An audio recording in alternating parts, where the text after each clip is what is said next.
Hello મારા વહાલા વહાલા વિદ્યાર્થી મિત્રો, કેમ છો? મજામાં? મારું નામ છે ફલ્ગુન આદ્રોજા, હું રાજકોટથી છું અને તમે જોઈ રહ્યા છો ફિઝિક્સ વિથ ફલ્ગુન સર. અને વહાલા વિદ્યાર્થી મિત્રો, અત્યારે આપણે જોઈ રહ્યા છીએ ધોરણ 11 ફિઝિક્સ ચેપ્ટર નંબર 3 સુરેખ પથ પર ગતિના ખૂબ જ અગત્યના આઈએમપી એમસીક્યુ, જેનો આ પાર્ટ નંબર 2 છે. ઓકે, તો ફર્સ્ટ પાર્ટ ની અંદર આપણે ટોટલ 9 એમસીક્યુ જોયેલા હતા અને આજે આપણે શરૂ કરવા જઈ રહ્યા છીએ 10મા નંબરના એમસીક્યુ ની સાથે. અને આ એમસીક્યુ જે છે એ જેડબલઈ ની એક્ઝામમાં પૂછાઈ ગયેલો એમસીક્યુ છે. તો શું કહે છે ડેટા કે આકૃતિ 3.1 કોઈ એક ગતિમાન પદાર્થ માટે વેગ વિરુદ્ધ સ્થાનનો આલેખ દર્શાવે છે. આકૃતિ 3.2 માં દર્શાવેલ કયો વિકલ્પ, એટલે કે ચાર આલેખ આપણને આપ્યા છે. આ પદાર્થ માટે પ્રવેગ વિરુદ્ધ સ્થાન x નો આલેખ દર્શાવે છે.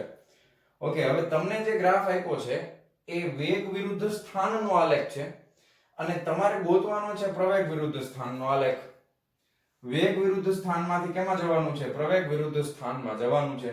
હવે યાદ કરો, થિયરીમાં તો આપણે વેગ વિરુદ્ધ સમયનો ગ્રાફ, સ્થાન વિરુદ્ધ સમયનો ગ્રાફ, પ્રવેગ વિરુદ્ધ સમયનો ગ્રાફ, બધાય લગભગ વિરુદ્ધમાં તો સમય જ આવતા હતા. આવો ગ્રાફ તો આપણે પહેલી વાર જોઈએ છીએ, પણ કઈ ચિંતા કરવાની જરૂર છે નહીં. કાંઈ વાંધો નહીં, ચાલો શીખીએ. એમાં શું વાંધો? ચાલો, શું છે? વેગ વિરુદ્ધ સ્થાનનો ગ્રાફ છે ને, તો આપણે આમાંથી શું મેળવવું છે? તો કે પ્રવેગ મેળવવો છે. તો પ્રવેગનું આપણને કયું સમીકરણ આવડે? તો કે ભાઈ પ્રવેગનું આપણને આ સમીકરણ આવડે કે a બરાબર dv/dt થાય. શું થાય? a બરાબર dv/dt. હવે આપણે યાદ કરો કે જે ઓલી ક્વેશ્ચન એક હતો, ઉદાહરણનો એક દાખલો હતો કે કલન શાસ્ત્રની રીતથી સમીકરણ આપણે સાબિત કરવાના હતા. એમાં ત્રીજા નંબરનું સમીકરણ સાબિત કરવા માટે જે કર્યું તે જ પ્રોસેસ હું અહીંયા કરું છું કે આ સૂત્રને હું dx વડે ભાગી નાખું છું અને dx વડે ગુણી નાખું છું આ રીતે. તો હવે dv/dx અને dx/dt શું થઈ ગયું? dv/dx એના ગુણાકારમાં થઈ ગયું છે dx/dt. હવે આ શું છે? dx/dt એટલે શું થઈ જશે? તો કે એ વેગ થઈ જશે. તો આ થઈ જશે v dv/dx. આવી રીતે થશે, બરાબર ને? તો પ્રવેગનું આ પણ એક સમીકરણ છે, a બરાબર v dv/dx. તો આ સમીકરણ ને આપણે જો અહીંયા એપ્લાય કરવું હોય તો તમે જો વિચારો કે અહીંયા આગળ આ જે ઢાળ છે એ સુરેખા છે કે નહીં? બરાબર, આ આલેખમાં જે તમને આપી છે લીટી, એ કેવી આપી છે? સીધી રેખા છે. તો સીધી રેખા હોય તો એનો ઢાળ મળે. તો આનો ઢાળ છે એ પહેલા તો જુઓ, ધન છે કે ઋણ છે? તો કે આમ નીચે તરફ જાય છે એટલે ઢાળ ઋણ થાય. અથવા તો તમારે ગોતવું હોય તો ગોતી પણ શકાય. આનો ઢાળ આપણને શું આપે છે? તો કે એ આપણને ખબર નથી, પણ ઢાળ છે. તો ઢાળ બરાબર શું થશે? y અક્ષ માં થતો ફેરફાર ના છેદમાં x અક્ષ માં થતો ફેરફાર. તો તમારો આલેખ અહીંયાથી શરૂ થાય છે, બરાબર છે? તો અહીંયાથી તમારો આલેખ શરૂ થતો હોય તો y અક્ષ માં થતો ફેરફાર એટલે v0 આવશે અને x અક્ષ માં થતો ફેરફાર એટલે x0 આવશે, બરાબર? પણ કેવો આવશે? માઈનસ આવશે, બરાબર ને? કારણ કે તમારો પ્રારંભિક બિંદુ આ છે, અંતિમ બિંદુ આ છે. તો ફાઇનલ માઈનસ અંતિમ, જો યાદ કરો, y2 માઈનસ y1 કરવું છે આપણે. તો y2 એટલે અહીંયા વેગ કેટલો છે? 0. તો 0 માઈનસ y1 કરવું છે તો પ્રારંભિક વેગ કેટલો છે? તો કે v0. છેદમાં શું આવે? x2 minus x1. તો અહીંયા x2 કેટલા છે? તો કે x0 માઈનસ x1 કેટલા છે? તો કે 0. તો હવે તમે જ્યાં જો ધ્યાનથી, આ શું આવ્યું? માઈનસ v0 ના છેદમાં x0 આવ્યું. તો આ આલેખનો ઢાળ છે એ શું છે? માઈનસ v0 ના છેદમાં x0. તો અહીંયા આગળ આપણને જે પ્રવેગ મળશે એમાં મારે dv/dx બરાબર હું શું મૂકવાનો છું? કે માઈનસ v0/x0. તો a બરાબર મને મળશે માઈનસ v, આ થઈ જશે, અથવા તો માઈનસ આપણે અહીંયા જ રાખીએ, માઈનસ v0 ના છેદમાં x0. આવી રીતે મને પ્રવેગ મળશે. ક્લિયર? સમજાણું તમને? તો મેં શું કર્યું છે? આ ઢાળ છે ને, dv/dx એટલે ઢાળ જ થાય. તો એ મેં ઢાળ ગોઈતો આલેખ ઉપરથી. ઢાળ કેવો મળ્યો મને? ઋણ મળ્યો. તો એના ઉપરથી પ્રવેગ કેવો મળે? તો કે a બરાબર માઈનસ v0/x0. આ રીતે મળશે. હવે તમે એક વસ્તુ નોટ કરો કે પ્રવેગ છે ને એ આ માઈનસ ને આપણે બહાર લઈ લઈએ તો આ માઈનસ v અહીંયા થઈ જશે v0 ના છેદમાં x0. પ્રવેગ કેવો છે? તો કે ઋણ છે. પહેલી વસ્તુ ખબર પડી ગઈ. પ્રવેગ કેવો આવશે? ઋણ આવશે. હવે બીજી વસ્તુ વિચારો કે અહીંયા આગળ v0/x0 છે એ તો એક સુરેખા છે, એક સુરેખા છે. હવે v જે છે ઈ દાખલા તરીકે વેલોસિટી બદલાય છે. તો સુરેખ સમીકરણ હોય એને તમે 5 વડે 3 વડે 4 વડે ગમે એટલા વડે ગુણો તો એનો જવાબ છે ઈ પણ સુરેખા જ આવે, બરાબર ને? સુરેખનું જે કંઈ પણ સમીકરણ હોય એને તમે ગમે એટલી સંખ્યા વડે ગુણો તો જવાબ એ સુરેખા જ આવે એટલે સીધી રેખા જ આવશે, એ આપણને ખબર પડી ગઈ આના ઉપરથી. અને માઈનસ છે એટલે એ ગ્રાફ ક્યાં આવશે તો કે પહેલા બીજા ત્રીજા અને ચોથા ચરણમાં. પ્રવેગ જો અહીંયા આગળ ઉપર તરફ પ્રવેગ ધન હોય, આમાં ઉપર તરફ પ્રવેગ ધન હોય એટલે આ બે ગ્રાફ તો આવે નહીં. વૈધા આપણી પાસે બે ગ્રાફ, એક આ અને એક આ, કારણ કે આમાં જો 0 ની નીચે છે એટલે પ્રવેગ ઋણ થઈ ગયો, બરાબર. હવે આના માટે મારે બે અલગ અલગ બિંદુઓ જોશે ને. પહેલું બિંદુ મારે ક્યાં જોશે તો કે જ્યાં v0 છે ત્યાં આગળ પ્રવેગ કેટલો હશે. જ્યાં v0 છે ત્યાં મારે પ્રવેગ જોતો હોય તો આ સમીકરણમાં v ની જગ્યાએ શું મૂકી દેવાનું, v0. તો એ બિંદુ મને ક્યાં મળશે તો કે પેલું v બરાબર હું શું મૂકી દઉં છું, v0. v બરાબર v0 મૂકી દઉં છું તો મને પ્રવેગ કેટલો મળશે તો કે મને પ્રવેગ મળશે a બરાબર માઈનસ v0 કૌંસમાં v0 ભાગ્યા x0. તો આ થઈ જશે માઈનસ v0 નો સ્ક્વેર ભાગ્યા x0. આવો કંઈક જવાબ મળે છે. ક્લિયર? તો હવે જો આ જગ્યાએ પ્રવેગ, હવે આમાં બે શક્યતા છે, અહીંયા પણ બિંદુ હોઈ શકે ને અહીંયા પણ હોઈ શકે. તો હવે મારે બીજા બિંદુની જરૂર પડશે. હવે બીજા બિંદુમાં હું શું મૂકવાનો છું તો કે v બરાબર 0. ફાઇનલ વેગ કેટલો છે જો અહીંયાથી અહીંયા પહોંચે છે ત્યારે વેગ કેટલો છે, v બરાબર 0 છે અને સ્થાન x બરાબર શું છે તો કે x0 છે. સ્થાન x બરાબર શું છે તો કે x0 છે. તો અહીંયા તમે વિચારો કે અહીંયા સ્થાન કેટલું હોય તો કે x0 હોય. ઓકે, તો હવે તમે જુઓ કે પેલું બિંદુ જે છે ને ઈ ક્યાં છે, માઈનસ પ્રવેગમાં છે તો અહીંયા હોઈ શકે પેલું બિંદુ.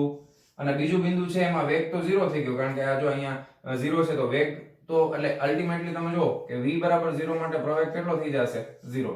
તો બીજા બિંદુ માટે પ્રવેગ કેટલો છે 0, પણ સ્થાન કેટલું છે x બરાબર x0. તો અહીંયા તો કયો આલેખ સાચો આવશે, option number D is correct.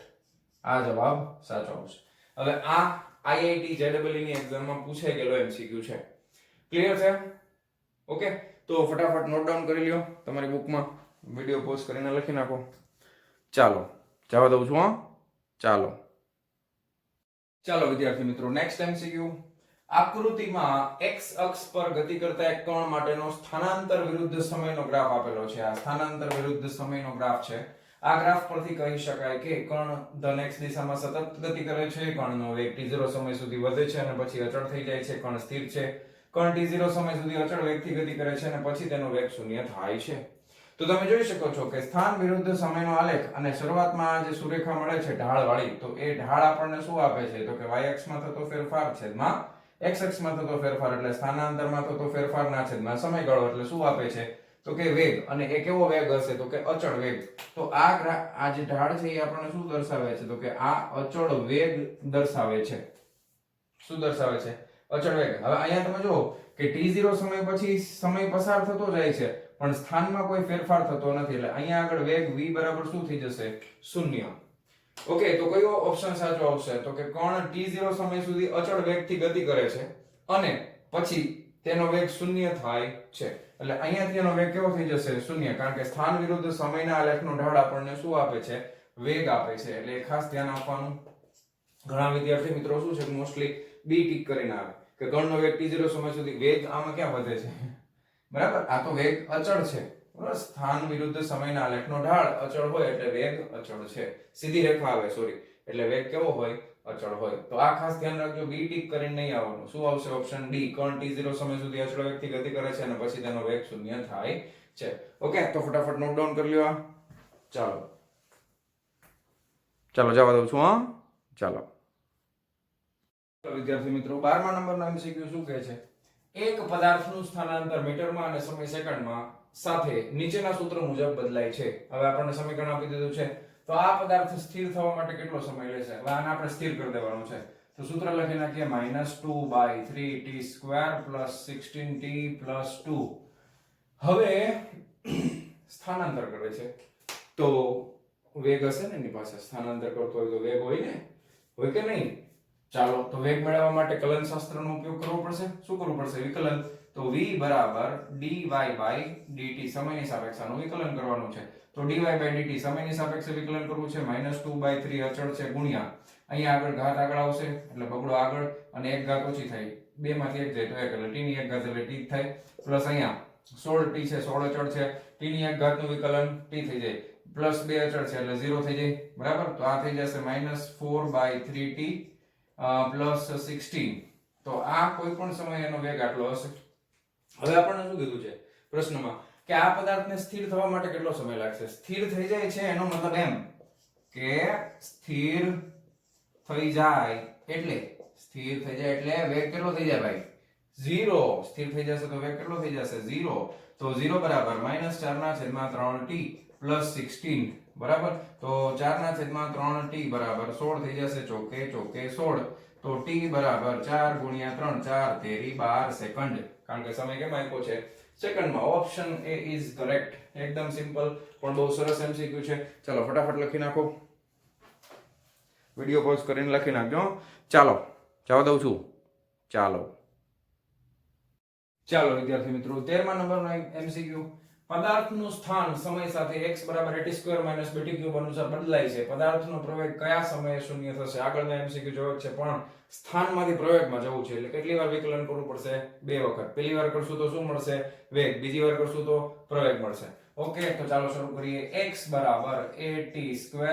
- bt³ પહેલી વાર વિકલન dx ના છેદમાં સમયની સાપેક્ષે dt એટલે શું આપશે વેગ બરાબર એ અચળ છે 2t² ઘાત આગળ આવે એક ઘાત ઓછી - b ઘાત આગળ આવે એક ઘાત ઓછી બરાબર તો આ થઈ જશે 2at - 3bt² તો આ મને મળે છે વેગ હજી મારે પ્રવેગ જોઈએ છે તો પ્રવેગ બરાબર શું થશે વેગનું સમયની સાપેક્ષે વિકલન એટલે dv/dt 2a અચળ છે t નું સમયની સાપેક્ષે વિકલન એટલે 1 થઈ જશે -3b અચળ છે t² નું વિકલન 2 ઘાત આગળ આવે એક ઘાત ઓછી 2t એટલે આ થઈ જશે 2a - 3 3 દુ કેટલા થઈ જશે 6bt પ્રવેગ શૂન્ય થાય છે એવું કીધું છે ને રકમમાં જો કયા સમયે પ્રવેગ શૂન્ય થશે ઓકે તો પ્રવેગ શૂન્ય થઈ જશે તો આ સમય ગોતવાનો છે તો 6bt ને સામે લઈ જાય તો 6bt બરાબર શું થઈ જશે 2a તો 2 3 2 3 6 તો સમયને કરતા બનાવીએ તો a ના છેદમાં 3b નીચે આવી જશે okay a / 3b option c is correct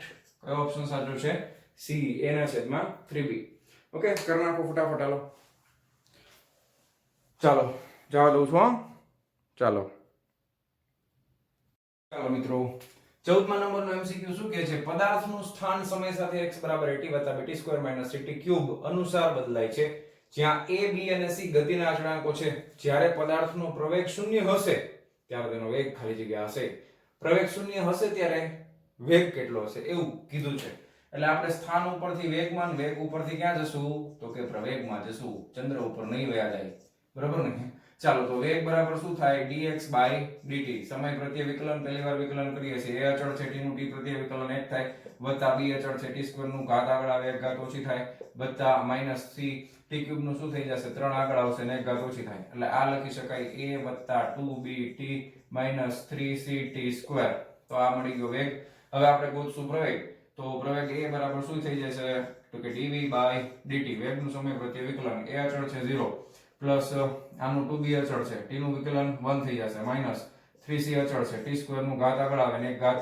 ઓછી થાય એટલે આ થઈ જશે 2b - 3 દુ 6ct તો આ મને મળે છે પ્રવેગ હવે આપણને પ્રશ્ન એમ કીધો છે કે જ્યારે પદાર્થનો પ્રવેગ શૂન્ય હશે એટલે કે પ્રવેગ a બરાબર શું લઈ લેવાનું 0 ત્યારે તેનો વેગ કેટલો હશે વેગનું સૂત્ર આ છે પ્રવેગ શૂન્ય છે તો આપણે આના ઉપરથી શું મળી જશે t મળી જશે જો ખાસ ધ્યાનથી આ અહીંયા જોવો તમે અહીંયાથી આપણને શું મળશે t મળશે આ જમણી બાજુ જશે એટલે 6ct બરાબર શું થઈ જાય તો કે 2b બરાબર છે તો t બરાબર શું થઈ જાય 2b ના છેદમાં 6c તો 2 તેરી 6 તો આ થઈ જશે b ના છેદમાં 3c તો આ સમયની કિંમત મારે કેમાં મૂકવાની વેગમાં મૂકી દેવાની બરાબર ને કારણ કે પ્રવેગ શૂન્ય થાય છે ત્યારે સમય કેટલો છે તો કે b ના છેદમાં 3c ત્યારે વેગ કેટલો હોય તો કે કિંમત મૂકી દઈએ a + 2b t એટલે કેટલા મૂકી દઈશ તો કે b ના છેદમાં 3c અને પ્લસ નહીં માઈનસ 3c t નો વર્ગ છે તો t નો વર્ગ એટલે b² ના છેદમાં કેટલા થઈ જશે 3 તેરી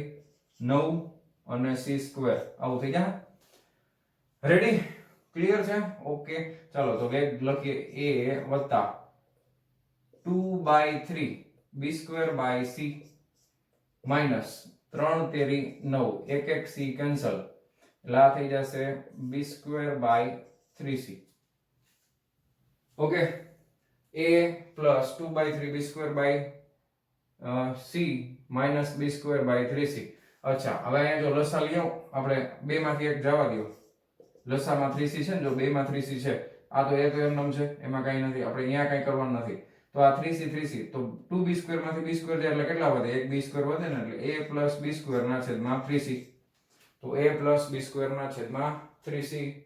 ઓકે, કયો ઓપ્શન સાચો છે? a plus B square by 3c. Option C is correct. Option C is correct. લખી નાખો ફટાફટ. હાલો, વિડીયો પોઝ કરીને લખી લેજો. ચાલો જવા દઉં છું. ચાલો મિત્રો, હવે આપણે જોવાના છીએ 15મા નંબરનો એમસીક્યુ. અમુક ઊંચાઈ પરથી એક પદાર્થને પડતો મૂકવામાં આવે ત્યારે સ્મોલ h જેટલું અંતર કાપીને તેનો વેગ v થાય છે. તેનો વેગ બમણો થાય તે માટે પદાર્થે વધારાનું ખાલી જગ્યા અંતર કાપ્યું હશે. પ્રશ્નને પહેલા આપણે સમજવાનો પ્રયત્ન કરીએ. અહીંયાથી મુક્ત પતન આપવામાં આવે છે તો પ્રારંભિક વેગ v0 બરાબર 0 હશે. હવે અહીંયાથી પદાર્થ છે દાખલા તરીકે આટલી ઊંચાઈ સુધી પહોંચી ગયો, બરાબર. આટલું અંતર એને કાપી નાખ્યું, પડતો મૂક્યો છે એટલે મુક્ત પતન થતું હોય, બરાબર. તો અહીંયા સુધી પહોંચે છે ત્યારે તેનો વેગ કેટલો થઈ જાય છે? હવે આ જગ્યા ઉપર એનો વેગ છે એ v છે અને અંતર કેટલું કાપ્યું છે? h કાપ્યું છે. હવે તમને પ્રશ્ન એમ પૂછ્યો છે કે તેનો વેગ બમણો થાય તે માટે પદાર્થે વધારાનું ખાલી જગ્યા અંતર, દાખલા તરીકે હજી એને કંઈક અમુક અંતર કાપ્યું આટલું, અને આ જગ્યાએનો વેગ બમણો થઈ જાય છે એટલે 2v થઈ જાય છે. વેગ કેટલો થઈ જાય છે? બમણો થઈ જાય છે. તો 2v થઈ જશે. તો વધારાનું જે આ અંતર છે એને આપણે h ડેશ કહી દઈએ, અહીંયાથી આ અંતર, બરાબર. તો હવે આપણે આમાં ગતિનું કયું સમીકરણ વાપરવું પડશે? તો કે તમારી પાસે ખાલી વેગના ડેટા છે, મુક્ત પતન થાય છે એટલે પ્રવેગ છે, સમય કાંઈ છે નહીં. તો આપણે ગતિનું ત્રીજું સમીકરણ વાપરવું પડે. કયું સમીકરણ છે? v² - v0² અથવા તો v² બરાબર v0² પ્લસ 2as. તો અહીંયા આપણે કરશું નીચે તરફ છે આપણે ધન જ ગણીએ, પ્લસ 2gh. આ સમીકરણ આપણે લેશું કારણ કે મુક્ત પતન છે એટલે નીચે તરફ ગુરુત્વ પ્રવેગ આપણે અહીંયાથી 0 થી ચાલુ કર્યું છે, નીચે તરફ વધતો જાય છે એટલે આપણે g ને પોઝિટિવ ગણીએ છીએ અને આ ઊંચાઈ છે h. ક્લિયર એટલું? તો ફાઇનલી વેગ આટલું છે. તો હવે અહીંયા h ઊંચાઈ માટેનું સમીકરણ આપણે પહેલા મેળવી લઈએ. ઓકે, તો હવે પ્રારંભિક વેગ v0 બરાબર 0 છે એટલે v² બરાબર શું થઈ જશે? 2gh. તો આના ઉપરથી આપણે લખી શકાય કે ભાઈ h બરાબર શું થઈ જાય? તો કે v² ના છેદમાં 2g. આટલું થાય? ક્લિયર? આટલું સમજણું? હવે તમે અહીંયા પહોંચી ગયા છો. હવે તમારો પ્રારંભિક વેગ કેટલો છે? તો કે હવે તમારો પ્રારંભિક વેગ અહીંયાથી તમારે બીજી શરૂઆત કરો છો ને, તો તમારે નવા કેસ માટે પ્રારંભિક વેગ થઈ જશે આટલો, બરાબર. આ અને અંતિમ વેગ જે છે એ કેટલો થઈ જવાનો? આનો બમણો, 2v થઈ જશે. તો હવે નવું અંતર છે એ કેટલું થઈ જશે? તો કે h ડેશ. તો હવે ખાસ ધ્યાનથી સમજજો, અંતિમ વેગ છે એટલે હું અહીંયા લખું છું 2v આનો વર્ગ, બરાબર. આ અંતિમ વેગનો વર્ગ બરાબર પ્રારંભિક વેગનો વર્ગ એટલે પ્રારંભિક વેગનો વર્ગ એટલે v² થઈ જશે પ્લસ અહીંયા જે અંતર છે તો 2gh ડેશ. અહીંયાથી આપણે શરૂઆત કરી ને એટલે આ અંતર મારે લખવું પડશે 2gh ડેશ. ક્લિયર છે? ઓકે, તો અહીંયા જો 2v² એટલે 4v² થઈ જશે ઇઝ ઇક્વલ ટુ આ v² થઈ જશે પ્લસ 2gh ડેશ થઈ જશે.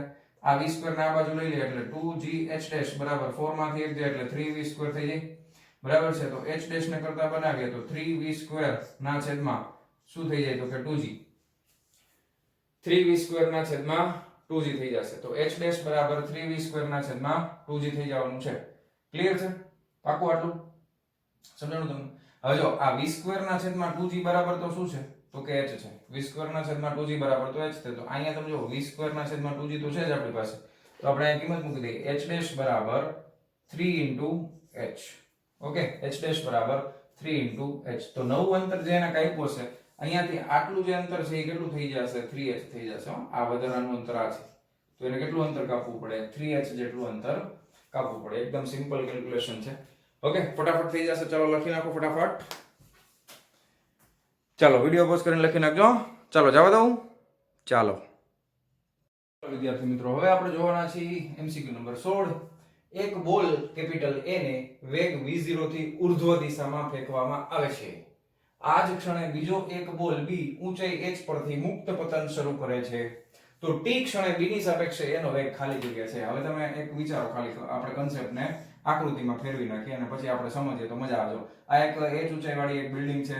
ઓકે, હવે તમે એક દડાને અહીંયાથી ફેંકો છો, પ્રારંભિક વેગ v0 ની સાથે આ દડો a છે ઉપર તરફ જાય છે, અહીંયાથી તમે એક b દડો છે એને નીચે તરફ ફેંકો છો, બરાબર. એનું મુક્ત પતન કરાવો છો. તો મુક્ત પતન કરાવીએ તો આનો પ્રારંભિક વેગ કેટલો હોય? 0 હોય. હવે તમને પૂછ્યું છે t ક્ષણે b ની સાપેક્ષે એનો વેગ શોધો. એનો વેગ જોઈએ છે b ની સાપેક્ષે, તો va અને જેનો જતો હોય પહેલા લખવાનું, a પહેલા લખવાનું અને ab. હવે આ va - vb આવશે કે va + vb આવશે? યાદ કરો, સાપેક્ષ વેગ છે. સાપેક્ષ વેગ છે અને બે એકબીજાની સામે આવે છે ને આમ સટાસટી. જો તો એકને તમે ધન ગણશો તો બીજાને શું ગણશો આપણે? ઋણ. તો એકચ્યુઅલમાં તમે આવું કરો કે vn તમે ધન લઈ લો તો vp ને ઋણ ગણતા હોય તો માઈનસ માઈનસ શું થઈ જાય? પ્લસ થઈ જાય.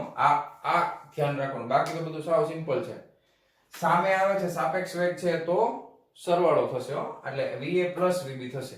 એ ધ્યાન આપજો. નકર આપણે સાપેક્ષ વેગના સમીકરણમાં તો આપણને ખબર છે એક દિશામાં જતા હોય તો va માઈનસ vb થાય, પણ સામે આવતા હોય તો va પ્લસ vb થશે. બસ બાકી તો સિમ્પલ છે. ચાલો શરૂઆત કરીએ અહીંયાથી. એ દડાને ઉપર ફેંકો છો, પ્રારંભિક વેગ v0 છે. કયા t સમય પછી એનો વેગ ગણવાનો છે? કયું સમીકરણ વાપરશું? ગતિનું પેલું સમીકરણ. v બરાબર v0 પ્લસ at. તો આપણે a નો જોઈએ છે એટલે va બરાબર v0 ઉપર તરફ જાય છે. ઉપર તરફ જશે તો પ્રવેગ આપણે કેટલો લઈ લેશું? Minus g. કારણ કે ગુરુત્વ પ્રવેગની વિરુદ્ધ દિશામાં છે ને, તો પ્રવેગ આપણે માઈનસ લેવો પડશે. તો આ માઈનસ શું થઈ જશે? gt. ઓકે, હવે b ને મુક્ત પતન કરાવો છો તો vb બરાબર એનો પ્રારંભિક વેગ v0 બરાબર 0 છે અને નીચે આવે છે તો પ્લસ થઈ જશે gt. કારણ કે ઉપર તરફ જતું હોય તો a બરાબર માઈનસ g લેવાનું, નીચે આવતું હોય તો પ્રવેગ a બરાબર પ્લસ g લેવાનું. ઓકે, હવે આપણે ખાલી આમાં કિંમત મૂકવાની છે. va પ્લસ vb કરી નાખીએ તો આપણને મળી જશે vab બરાબર v0 માઈનસ gt અને આ થઈ જશે પ્લસ gt. બે કેન્સલ થઈ ગયા. જવાબ શું આવ્યો? v0. ઓકે, તો option A is correct. Option A is correct. ખાસ આ MCQ માં અહીંયા ધ્યાન આપવાનું છે. બાય મિસ્ટેક જો માઈનસ કરી નાખશો તો જવાબ બદલાઈને આ આવી જશે v0 2gt. ખોટું પડશે. ઓકે, તો આ ખાસ ધ્યાન આપજો. MCQ નંબર 16 નોટ ડાઉન કરી લ્યો વિડિયો પોઝ કરીને. ચાલો જવા દઉં છું હો. ચાલો વિદ્યાર્થી મિત્રો, 17મા નંબરનો MCQ શું કહે છે? અચળ પ્રવેગથી એક સુરેખ પથ પર ગતિ શરૂ કરતા કણે ચોથી અને ત્રીજી સેકન્ડમાં કાપેલ અંતરનો ગુણોત્તર ખાલી જગ્યા. હવે પદાર્થે nમી સેકન્ડમાં કાપેલ અંતર માટે મેં ઓલરેડી વિડિયો બનાવેલો છે, તમે ન જોયો હોય તો જોઈ લેજો. વધારાના સ્વાધ્યાયના દાખલાઓ ચાલુ થાય છે, એમાં પહેલો જ વધારાનો સ્વાધ્યાયનો જે દાખલો છે, વધારાના સ્વાધ્યાયનો, એના પહેલા જ મેં તમને nમી સેકન્ડમાં કપાયેલા અંતરનું સમીકરણ સાબિત કરીને આપી દીધું છે. તો એ સમીકરણનો આપણે ઉપયોગ કરવાનો છે, બીજું કશું જ કરવાની જરૂર નથી. તો Sn nમી સેકન્ડમાં કપાયેલું અંતર Sn બરાબર શું થાય? તમે પ્રારંભિક વેગ u પણ લખી શકો, સ્મોલ u, અથવા તો આપણે v0 ની ટેવ પડી છે તો v0 રાખીએ. બરાબર છે. પ્લસ શું થઈ જશે? a/2. અહીંયા આવશે 2n - 1. તો આ યાદ રાખવાનું છે. Sn બરાબર v0 a/2 2n - 1. ઓકે, તો અચળ પ્રવેગથી એક સુરેખ પથ પર ગતિ શરૂ કરતા કણે ચોથી અને ત્રીજી સેકન્ડમાં કાપેલ અંતર.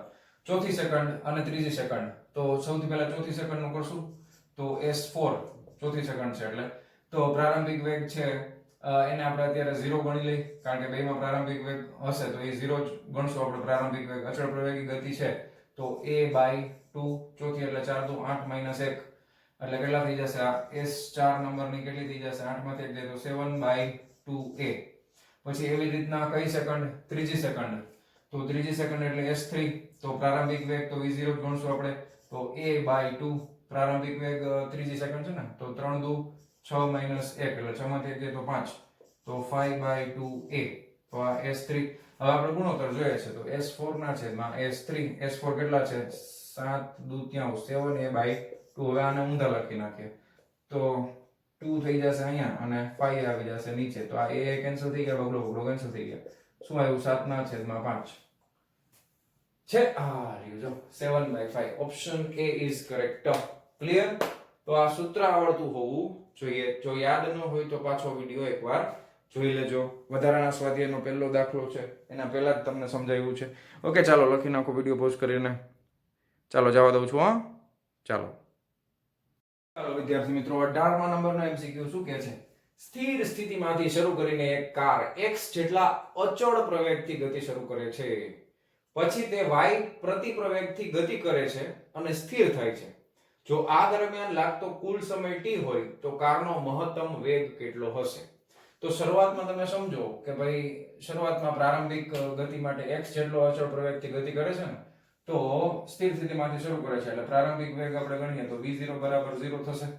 તો x જેટલો પ્રવેગ બરાબર છે x જેટલા અચળ પ્રવેગથી, એટલે x જેટલો અહીંયા અચળ લખી નાખીએ હાલો, બસ x જેટલો અચળ પ્રવેગ મેળવે છે. બરાબર, મેળવે છે.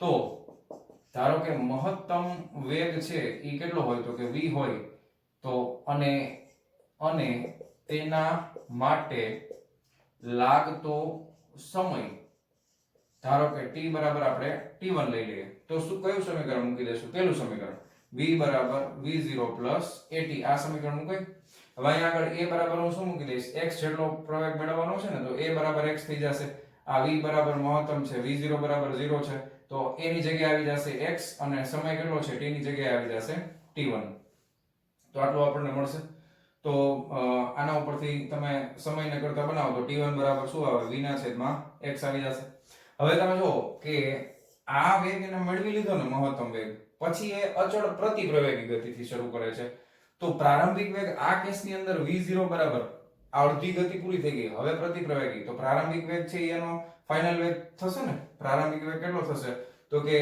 v0 બરાબર xt1 થઈ જશે પ્રારંભિક વેગ આટલા વેગથી ગતિ શરૂ કરે છે ક્લિયર અથવા તો હું અત્યારે ખાલી v લખી નાખું અત્યારે શું લખી નાખું હું v લખી નાખું તો આ એનો પ્રારંભિક વેગ થઈ જશે પછી તો કે સમય લાગે છે દાખલા તરીકે t બરાબર t2 સમય લાગે છે અંતિમ વેગ એનો હવે કેટલો થઈ જશે v બરાબર 0 કારણ કે પ્રતિપ્રવેગી ગતિ કરે છે પ્રતિપ્રવેગ પાછો અચળ છે જો કેટલા y જેટલા પ્રતિપ્રવેગ થી તો અહીંયા a બરાબર પ્રતિપ્રવેગ છે એટલે -y લેવાનું આ ધ્યાન આપજો ખાસ પ્રતિપ્રવેગ છે એટલે y ને પણ શું લેવાનું -y ઓકે તો હવે આ સમીકરણ આપણે પેલું સમીકરણ વાપરીએ તો ફાઇનલ વેગ v બરાબર આ પેલા લખી નાખીએ v0 at હવે આપણે કિંમત મૂકશું ફાઇનલ વેગ કેટલો છે તો કે 0 v0 કેટલા છે તો કે v a એટલે કેટલા છે તો કે -y અને t એટલે કેટલા છે તો કે t2 તો અહીંયાથી આપણે t2 ને કરતા બનાવી આ બાજુ એટલે પ્લસ થઈ જાય v ના છેદમાં શું આવી જાય તો કે y હવે આપણને એક વસ્તુ આપેલી છે જો કુલ સમય t છે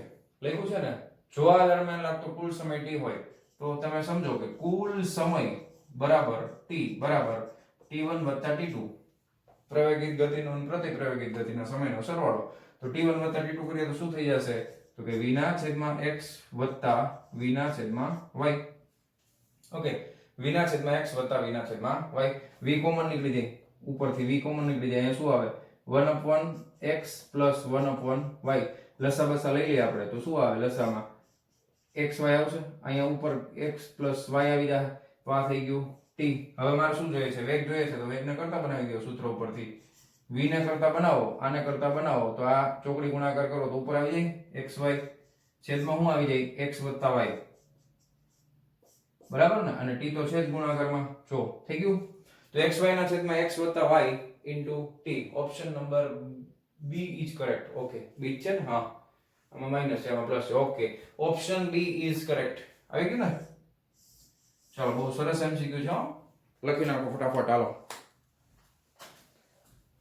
ચાલો જવા દઉં છું વિડિયો પોઝ કરીને લખી લેજો ચાલો વિદ્યાર્થી મિત્રો 19મા નંબરનો એમસીક્યુ શું કહે છે કે એક કાર સુરેખ માર્ગ પર v1 જેટલી અચળ ઝડપથી x જેટલું અંતર કાપે છે અને ત્યારબાદ તેટલું જ અંતર v2 જેટલી અચળ ઝડપથી કાપે છે કારનો વેગ ખાલી જગ્યા હશે બરાબર તો આ ચાર ઓપ્શન આપણને આપ્યા છે તો સૌથી પહેલા એક કામ કરીએ કે v1 જેટલી અચળ ઝડપથી તો વેગ v1 બરાબર અંતરના છેદમાં સમય દાખલા તરીકે v1 જેટલું અંતર કાપતા લાગતો સમય t1 હોય તો v1 બરાબર x ના છેદમાં t1 આવે તો t1 બરાબર શું થઈ જાય તો કે x ના છેદમાં v1 હવે આટલો જ અંતર કાપે છે પણ વેગ કેટલો છે તો કે v2 તો v2 બરાબર x ના છેદમાં સમય લાગે છે t2 તો સમય કેટલો થઈ ગયો t2 બરાબર શું થઈ જશે તો કે ભાઈ x ના છેદમાં v2 ઓકે હવે સરેરાશ વેગ જોઈએ છે તો સરેરાશ વેગ એટલે દાખલા તરીકે કુલ સમય આપણે જરૂર પડશે ને તો કુલ સમય t બરાબર શું થઈ જશે તો કે t1 t2 કુલ સમય કેટલો થઈ જશે કે કુલ સમય t બરાબર t1 t2 તો કુલ સમય માટે આપણે તમે સૂત્રમાં ખાલી t એટલે શું લખશો તો કે કુલ અંતર ના છેદમાં શું આવે સરેરાશ વેગ આવે ને તો તમે સમજો એક સરેરાશ વેગ એટલે v બાર આ રીતે પણ દર્શાવી શકાય સરેરાશ વેગ એટલે શું લખાય તો કે કુલ અંતર ના છેદમાં સમયગાળો એટલે કુલ સમય થાય એમ તો કુલ અંતર ના છેદમાં સમયગાળો તો સમયગાળો મારી પાસે છે t તો સમયગાળાને કરતા બનાવું તો કુલ અંતર મારી પાસે કેટલું થઈ જાય તો કે x x એટલે 2x ના છેદમાં સમયગાળો એટલે t થઈ જશે તો અહીંયાથી t ને કરતા બનાવી દઈએ એટલે શું થઈ જાય 2x ના છેદમાં v બાર તો t ની કિંમત હું શું મૂકી દઉં 2x ના છેદમાં v બાર બરાબર t1 એટલે કેટલા છે તો કે x ના છેદમાં v1 વત્તા t2 એટલે કેટલા છે x ના છેદમાં v2 બધાયમાંથી x કેન્સલ કરી નાખો તો ફાઇનલી શું મળે 2 ના છેદમાં v બાર બરાબર 1 ના છેદમાં v1 વત્તા 1 ના છેદમાં v2 કયો ઓપ્શન સાચું છે option number C is correct. 2 ના છેદમાં v બાર બરાબર 1/v1 પ્લસ 1/v2. ઓકે, બહુ સરસ એમસીક્યુ છે, લખી નાખો ફટાફટ. ચાલો વિડીયો પોઝ કરીને લખી લેજો, હું જવા દઉં છું. ચાલો વિદ્યાર્થી મિત્રો, 20મા નંબરનો એમસીક્યુ ફરી પાછો ગ્રાફ વાળો. સુરેખ પથ પર ગતિ કરતા પદાર્થ માટે x વિરુદ્ધ t નો આલેખ આકૃતિમાં દર્શાવ્યો છે. આકૃતિમાં દર્શાવેલ વિકલ્પોમાંથી કયો આલેખ આ ગતિમાન પદાર્થ માટે v વિરુદ્ધ t નો આલેખ દર્શાવે છે? તો x વિરુદ્ધ t નો આ તો આપણે ભણ્યા છે એટલે એમનો કહેતા કામ નથી આવડતું. હો, આ સ્થાન વિરુદ્ધ સમયનો આલેખ છે. તમે જુઓ કે અહીંયા 0 થી 2 સેકન્ડ થાય છે ત્યાં સુધીમાં એને સ્થાનાંતર કર્યું, પછી 2 થી લઈને 6 સેકન્ડ સુધીમાં એનું અંતર અચળ છે, એટલે આ જગ્યા ઉપર એનો વેગ કેટલો થઈ જાય વાલા વિદ્યાર્થી મિત્રો? વેગ 0 થઈ જશે. અહીંયા આગળ 0 થી 2 માં આ ઢાળ શું બતાવે? તો કે વેગ. સીધી રેખા આવે એટલે વેગ કેવો હોય? v બરાબર અચળ હોય, બરાબર. અને અહીંયા આગળ વળી પાછું તમે જો અહીંયા આવે છે, અહીંયા વેગ અચળ જ છે પણ વેગ કેવો હશે? માઈનસ માં અચળ હશે. સમજાય છે તમને? કારણ કે ઢાળ જે છે એ નીચે જાય છે તો સ્થાનાંતર ઘટતું જાય છે અને શૂન્ય થઈ જાય છે, બરાબર. તો આ રીતનો આલેખ છે. હવે આપણે આ બસ આટલું તમને આવડી જાય ને પછી આમાં 4 ઓપ્શન માંથી કોઈ એક સિલેક્ટ કરવો બહુ ઈઝી થઈ જાય. વચ્ચેના ભાગમાં બધામાં તો 0 જ છે જો, એટલે એ તો કન્ફ્યુઝન નથી. હવે પ્રશ્ન એ છે કે પહેલા 0 થી 2 માં v અચળ છે, તો અહીંયા તમે જુઓ કે વેગ વધતો જાય છે, એટલે પહેલો આલેખ તો આ ખોટો થઈ ગયો. પછી આમાંય જો વેગ વધતો જાય છે એટલે આ ઉડી ગયો, વૈધા બે આલેખ આપણી પાસે.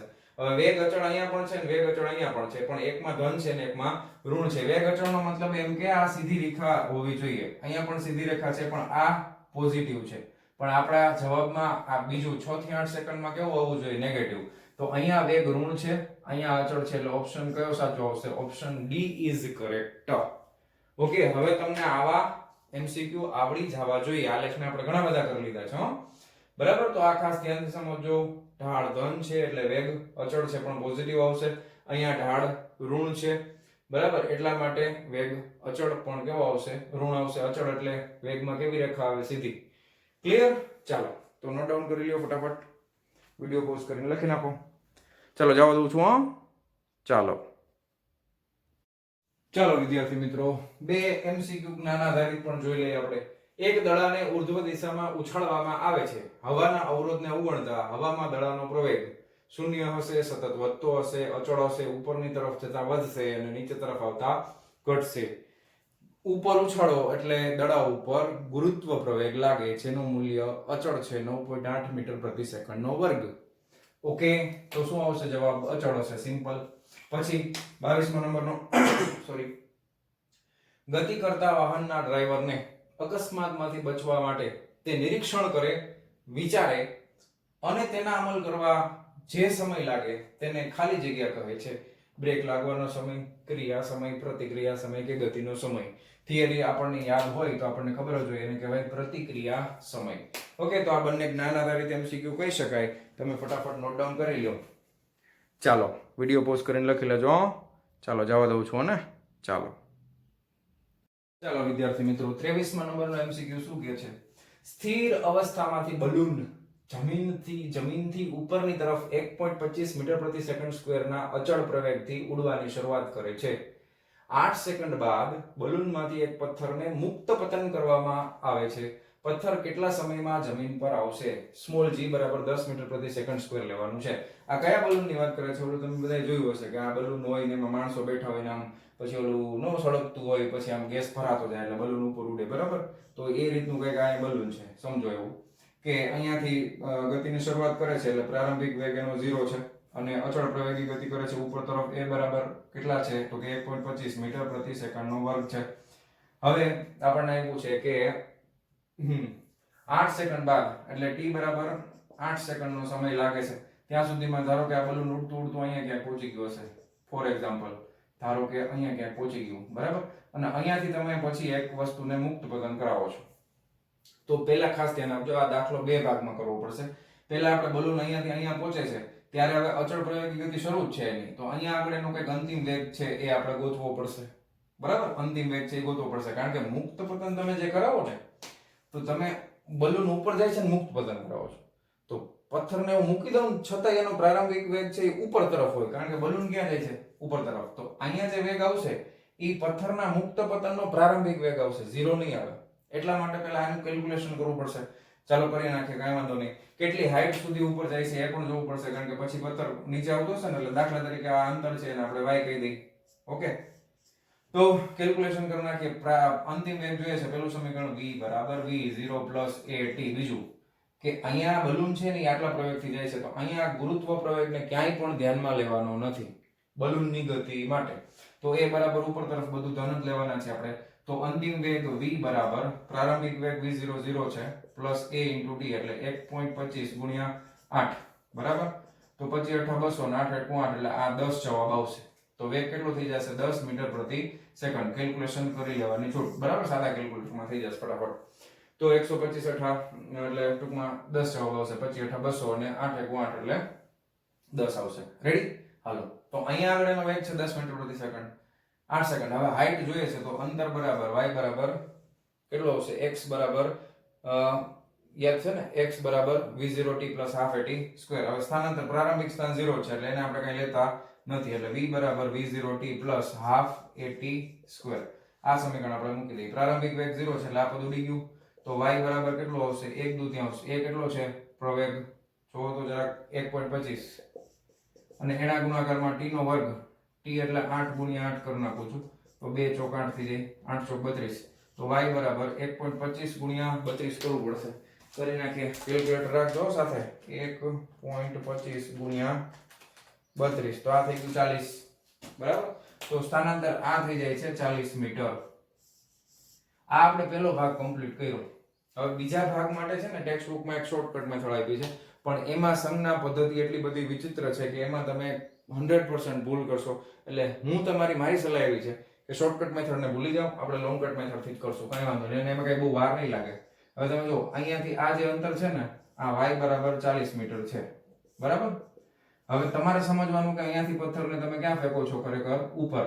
કેટલા વેગની સાથે? v0 બરાબર પ્રારંભિક વેગ કેટલો આવ્યો? આનો જે અંતિમ વેગ છે 10, કારણ કે બલૂન ઉપર જતું હતું ને, તો 10 મીટર પ્રતિ સેકન્ડ થી ઉપર ફેંકો છો. એટલે આ પથ્થર છે એ અમુક ઊંચાઈ સુધી જશે, દાખલા તરીકે અહીંયા સુધી પહોંચે છે, અને અહીંયાથી પાછો નીચે ગતિ કરવાની શરૂ કરશે. તો અહીંયા સુધી જ્યારે પહોંચે છે ત્યારે લાગતો સમય દાખલા તરીકે t1 હોય, તો અંતિમ વેગ એનો 0 થઈ જશે. તો v બરાબર v0 - gt, કારણ કે ગુરુત્વ પ્રવેગની વિરુદ્ધમાં જાઓ છો. તો અંતિમ વેગ આપણને ખબર છે 0 બરાબર પ્રારંભિક વેગ કેટલો છે? 10 - g એટલે 10, અને આ t ને આપણે શું નામ આપી દઈએ? t1. ઉપર અહીંયા સુધી પહોંચવા માટેનો સમય તો 10 t1 બરાબર 10. તેથી t1 બરાબર શું આવશે? તો કે 1 સેકન્ડ થશે. તો અહીંયાથી અહીંયા સુધી પહોંચવા માટે 1 સેકન્ડ લાગે છે. હવે અહીંયાથી અહીંયા પહોંચવા માટે અંતર કેટલું કપાય? તો કે અંતર દાખલા તરીકે આપણે એને y1 કહી દઈએ. y1 બરાબર v0t બરાબર. તો કે v0t + ½ gt સ્ક્વેર. હવે g ગુરુત્વ પ્રવેગ છે એટલે માઈનસ આવશે, એટલે માઈનસ અહીંયા કરી નાખું છું. y1 આપણે આ ગોતવાનું છે ને, તો y1 બરાબર આ અંતરો અહીંયાથી આટલું ઉપર જે જાય છે v0t પ્રારંભિક વેગ કેટલો છે? હવે આનો પ્રારંભિક વેગ છે 10, સમય કેટલો છે? તો કે 1 - 1/2. આ 10, 1 નો વર્ગ એટલે 1 જ થાય. 2 5 10, 10 માંથી 5 જાય તો 5 મીટર થઈ જશે. તો અહીંયા આવે છે 5 મીટરે બરાબર. તો આ 5 મીટર અંતર છે. હવે તમે અહીંયાથી તમે સમજો 0 થી ચાલુ કરે છે ને, મુક્ત પતન થાય છે. તો હવે તમારી પાસે કુલ અંતર કેટલું થઈ ગયું? કુલ અંતર બરાબર 40 + 5 એટલે 45 મીટર થઈ ગયું બરાબર. અને 45 મીટર માટે મુક્ત પતન માટે લાગતો સમય દાખલા તરીકે t2 હોય, તો કુલ અંતર y બરાબર, હવે મુક્ત પતન છે v0t + ½. હવે g કેવું લેવાનું? પ્લસ લેવાનું. ઓકે, તો કુલ અંતર હું લખી નાખું છું 45. પ્રારંભિક વેગ મુક્ત પતન છે એટલે આ 0 પ્લસ આ 1/2. g કેટલા લેવાના છે? 10, અને આ t નો સ્ક્વેર છે. આપણે તો સમય જ ગોતવાનો છે ને, આને t2 કહી દઈએ. આ જે સમય છે અહીંયાથી અહીંયા પડશે એ સમય જે છે એને આપણે t2 કહી દઈશું. ઉપર ગયો એને t1 કહી દીધું. ઓકે, તો હવે આ 2 5 10 5 9 45 9 t2 સ્ક્વેર આવે, 9 નું વર્ગમૂળ શું થાય? 3 તેરી 9. તો t2 બરાબર 3 આવશે. તો કુલ સમય t બરાબર t1 + t2. ઉપર જવા માટે સમય 1 સેકન્ડ, નીચે આવવા માટે 3 સેકન્ડ, ટોટલ સમય 4 સેકન્ડ લાગે. ઓકે, કેટલો સમય લાગશે? 4 સેકન્ડ. શોર્ટકટ મેથડથી કરવું હોય તો તમે કરી શકો છો, પણ એ મેથડ હું સજેસ્ટ કરતો નથી, કારણ કે એમાં છે ને પ્લસ માઇનસમાં બહુ લોચા પડશે. ક્લિયર? તો આ મેથડમાં કઈ બહુ વાર લાગતી નથી, તો તમે જવાબ લખી નાખશો 4 સેકન્ડ. ઓકે, થોડોક લાંબો MCQ છે, દાખલો જ કહી શકાય એક પ્રકારે. ફટાફટ નોટ ડાઉન કરી લ્યો વિડીયો પોઝ કરીને. ચાલો જવા દઉં છું. હા, ચાલો વિદ્યાર્થી મિત્રો, 24મા નંબરનો એમસીક્યુ શું કહે છે? આકૃતિમાં કાર કેપિટલ A અને કાર કેપિટલ B x વિરુદ્ધ t નો આલેખ દર્શાવ્યો છે. કાર કેપિટલ A નો કાર B ની સાપેક્ષે વેગ. હવે જો આ અંતર અને સમય, હવે આમ છે એનો મતલબ એમ કે બે એક જ તરફ જઈ રહી છે, આમ વિરુદ્ધમાં નથી આવતી, કારણ કે બેયના ઢાળ તમે જોવો ધન જ છે, એટલે બેયની દિશા એક જ તરફ છે. એનો મતલબ એમ કે કોનો વેગ જોઈએ છે? કાર A નો વેગ જોઈએ છે, તો VAB લખાય. કાર A નો વેગ કાર B ની સાપેક્ષે, તો આને આપણને ખબર છે શું લખાય? VA VB. સામ સામે આવતા હોય તો જ આપણે પ્લસ લખીએ છીએ. તો મારે શું કરવું પડશે? VA ગોતવું પડશે અને VB ગોતવું પડશે. તો A નો વેગ ગોતવાનો છે અને B નો વેગ ગોતવાનો છે. A વાળી લાઈન આ છે, A વાળી લાઈન આ છે. તો આ લાઈન નો ઢાળ છે, કારણ કે સ્થાન વિરુદ્ધ સમયનો આલેખ છે, તો ઢાળ મને એનો વેગ આપશે. તો આનો વેગ મને મળશે VA. તો વેગ બરાબર VA બરાબર હું શું લખી શકું? તો કે y અક્ષમાં થતો ફેરફાર ના છેદમાં x અક્ષમાં થતો ફેરફાર. તો y અક્ષમાં થતો ફેરફાર ખાલી આ બિંદુ માટે આપણે વિચારીએ. જો તો આ 15 છે અને અહીંયા માટે 6 આપેલું છે, તો આ 15 છેદમાં શું આવશે? 6. 3 થી ભાગ એટલે 3 5 15, 3 દુ 6. એવી રીતના VB, તો આનો ઢાળ, તો આ આપણને મળશે VB. તો આના માટે તમે જો આટલી વસ્તુ છે, તો y અક્ષમાં થતો ફેરફાર એ તો 15 જ આવશે. x અક્ષમાં થતો ફેરફાર આટલો આવશે. 6 અને 3, 6 માંથી 3 જાય તો કેટલા વધે? 3 વધે. 6 માંથી 3 જાય તો કેટલા વધે? 3 વધે. 3 5 15, તો આ 5 આવી જશે. તો VAB બરાબર VA VB. VA કેટલા છે ભાઈ? 5/2 -5. 5/2 -5 કરીએ એટલે આ કેટલા થઈ ગયા? 2 દુ 4 ને 5, અઢી -5 એટલે -2.5 મીટર પ્રતિ સેકન્ડ. -2.5 મીટર પ્રતિ સેકન્ડ આવશે, કારણ કે અઢી માંથી 5 જાય તો -2.5 વધે. Simple. Option B is correct. Option B is correct. ચાલો નોટ ડાઉન કરી લ્યો ફટાફટ. વિડિયો પોઝ કરીને લખી નાખો. ચાલો જવા દઉં છું. ચાલો વિદ્યાર્થી મિત્રો, લાસ્ટ એમસીક્યુ છે આજના લેક્ચરનો. બરાબર. શું કહે છે કે એમસીક્યુ 24 એટલે કે આગળનો જે એમસીક્યુ હતો એના અનુસંધાનમાં t બરાબર 0 સમયે કાર A ની સાપેક્ષે કાર B કયા સ્થાને હશે? કાર A ની સાપેક્ષે કાર B કયા સ્થાને હશે? t બરાબર 0 સમયે કાર B નિયમિત ગતિથી શરૂઆત કરે છે. હવે તમે પ્રશ્નને ધ્યાનથી સમજજો. આ કાર A ની ગતિ દર્શાવેલી છે, એટલે t બરાબર 0 સમયમાં આપણે વયા જઈએ ને, તો અહીંયા આ સમય છે, આપણને ખબર છે, બરાબર, અને આ મીટરમાં સ્થાન છે. તો t બરાબર 0 સમયે કાર A નું સ્થાન છે ને એ 0 છે, પણ કાર B ઓલરેડી કંઈક સ્થાન એને કાપી લીધું છે. તો તમારે એક્ચ્યુઅલી જો આને સમજવા માટે આને આમ પાછળની તરફ લંબાવવું પડે અને આને આ તરફ એક્સટેન્ડ કરવું પડે. તો કાર A છે ને t બરાબર 0 સમયે કાર A અહીંયા હશે અને કાર B અહીંયા હશે. ધ્યાન આપજો. તો આ બે ના સ્થાનનો તફાવત છે અને હું દાખલા તરીકે x0 નામ આપી દઉં, સ્થાનનો તફાવત. તો આ સ્થાન મારે ગોતવાનું છે. સમજાણું તમને? કારણ કે જો t બરાબર 3 સેકન્ડ થાય ને ત્યારે કાર અહીંયા હતી, B નંબરની ગાડી. તો B નંબરની ગાડીનું સ્થાન 0 સમયે ક્યાંક બીજી જગ્યાએ હશે ને, કારણ કે અચળ પ્રવેગી ગતિ અચળ વેગથી નિયમિત ગતિથી શરૂઆત કરે છે. એનો મતલબ એમ કે આ ઢાળ છે એ બદલાય નહીં, એટલે આ સીધે સીધી રેખામાં અહીંયા ખેંચવાની. તો આ જે અંતર મળે એ મને શું મળે કે કાર A ની સાપેક્ષે કાર B નું સ્થાન, એટલે કે બરાબર છે, કાર A ની સાપેક્ષે કાર B નું સ્થાન આપણને મળશે. તો આ સ્થાન કેટલું છે એ આપણે ગોતવાનું છે. ક્લિયર છે? આ સ્થાન આપણને કેવી રીતે મળશે? પ્રશ્ન થાય કેવી રીતે મળશે આ સ્થાન? તો સ્થાન ગોતવા માટે તમે જુઓ કે વેગનું સૂત્ર આપણે લઈ લઈએ. તો વેગ બરાબર શું થાય? અચળ વેગની ગતિ છે એટલે સ્થાનાંતર ના છેદમાં શું આવે? સમયગાળો આવે. તો સ્થાનાંતરમાં અંતિમ સ્થાન માઈનસ શું આવે? પ્રારંભિક સ્થાન ના છેદમાં શું આવે? તો કે સમયગાળો આવે કે નહીં? આ સહેલી રીત છે. બીજી રીત તમે રેખાના સમીકરણથી જો રેખાનું સમીકરણ y બરાબર mx plus c કરીને કરો તોય થઈ જાય, પણ એ આપણે અત્યારે નથી કરતા. એ તમને એને કરતા સહેલું પડશે. જો વેગ તો અચળ જ છે. કાર B નો વેગ આપણને ખબર છે. કાર B નો વેગ કેટલો હતો? તો કે અંતરના છેદમાં સમય 15 ના છેદમાં 3 હતું ને, 3 5 15, તો આ વેગ હતો 5. આગળના MCQ માંથી યાદ કરો. હવે અંતિમ સ્થાન કેટલું થાય? તો કે અંતિમ સ્થાન છે આ જગ્યા ઉપર થશે. તો અંતિમ સ્થાન છે એ અહીંયા છે. તો એ અંતિમ સ્થાનને આપણે કહી દઈએ 0, માઈનસ અંતિમ સ્થાન અહીંયા આગળનું, માઈનસ પ્રારંભિક સ્થાન. તો પ્રારંભિક સ્થાન છે એ દાખલા તરીકે અહીંયાથી આ અંતર છે એ x0 છે. તો આપણે આ x0 લખી નાખીએ. ના છેદમાં સમયગાળો કેટલો છે? તો કે 3 સેકન્ડનો સમય લાગે છે. તો આ 3 આવશે, તો આ 5. તો માઈનસ x0 બરાબર 15 મીટર થાય. તો x0 બરાબર શું આવશે? -15 મીટર આવશે. કેટલું આવશે? -15 મીટર આવશે. કારણ કે તમને કહું કે અહીંયા આગળ ઉપર તમે અંતર બધા ધન લ્યો છો, તો અહીંયા નીચેના અંતરો બધા કેવા આવે? આ ઋણ જ આવે કે નહીં? સમજાય છે કે નહીં? બધા અંતરો જે છે નીચેના કેવા આવશે? ઋણ આવશે. એટલા માટે તમારો જે જવાબ આવે એ કદાચ તમે એમના અંતરના છેદમાં સમય લખી નાખો, સ્થાનાંતરને એમનો સમય લખી નાખો તો સ્થાનાંતર પ્લસ હોય તો પણ આપણે શું જવાબમાં આવશે? માઇનસ આવશે. ઓકે, કારણ કે કાર બી નું સ્થાન અહીંયા છે તો આ અંતર કેટલું થાય? તો -15 થાય. રેડી? તો આનો જવાબ છે option number B is correct. Option number B is correct. Okay, તો વાલા વિદ્યાર્થી મિત્રો, આજનો આ લેક્ચર આપણે અહીંયા પૂરો કરીએ છીએ. મળીએ છીએ નેક્સ્ટ વિડિયો લેક્ચરમાં. ઓકે, ત્યાં સુધી આવજો. તો આ ચેપ્ટરના જેટલા પણ આઈએમપી એમસીક્યુ છે એ બધા આપણે ઓલરેડી 2 પાર્ટની અંદર કવર કરી લીધા છે. બરાબર? તો મળીએ નેક્સ્ટ વિડિયો લેક્ચરમાં. ત્યાં સુધી આવજો.